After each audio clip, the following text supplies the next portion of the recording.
என்னங்க சோகமாக மூஞ்சி வச்சிட்ருக்கீங்க? கவர் போடும்போது இல்லை, எல்லார் வீட்லேயும் அதே தான்.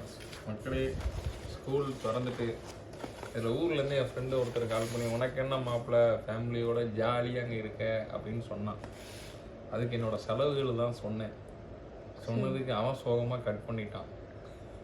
இதுலேருந்து என்ன தெரியுதுன்னா, வெளிநாட்டில் இருக்கிறவங்க எல்லாருமே ஜாலியாக தான் இருக்க மாட்டாங்க. இப்போ தான் பார்த்தீங்கன்னா ஸ்கூல் ஃபீஸ் தான் பார்த்தீங்கன்னா தாறுமாறாக ஏறி இருக்கு. அது போக வீட்டு செலவு அந்த செலவுன்னு சொல்லிட்டு வாங்குகிற சம்பளம் கரெக்டாக இங்கேயே போகுது. இப்போ தான் நீங்கள் நகை, நான் கத்தாரில் வரும்போது கோல்டு ரேட் வந்து ஒரு கிராமுக்கு 212 ரூபா, 198 ருபீஸ் இருந்துச்சுன்னு நினைக்கிறேன். இல்லை 196 இருந்துச்சு. இப்போ ரேட்டு பார்த்தியா? நீ காலையில் பார்த்தேன். நீ காலையில் நாங்கள் ஒரு மால் போன இடத்துல சர்ச்சையெல்லாம் அந்த கோல்டு கடை அந்த போர்டில் போட்டிருப்பான். அதை பார்த்தோன்னே அப்படி இடிஞ்சு போயிட்டு. எவ்வளோ ஒரு கிராமு? 300 சம்திங். 300 சம்திங். உனக்கு சம்திங் தாம்மா, எனக்கு தாம்மா நத்திங்.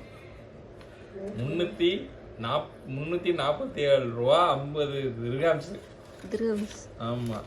அதனால் இதுதான் பார்க்கும்போது என்ன தோணுதுன்னா, நல்லபடியாக குடும்பத்தை ஊரில் செட்டில் பண்ணிவிட்டு இங்கே வாங்குற சம்பளத்தை நல்லா சேவ் பண்ணிவிட்டு ஊரில் வந்து ஒரு 55 வயசு 60 வயசில் போய் செட்டில் ஆயிடலான்னு தோணுது.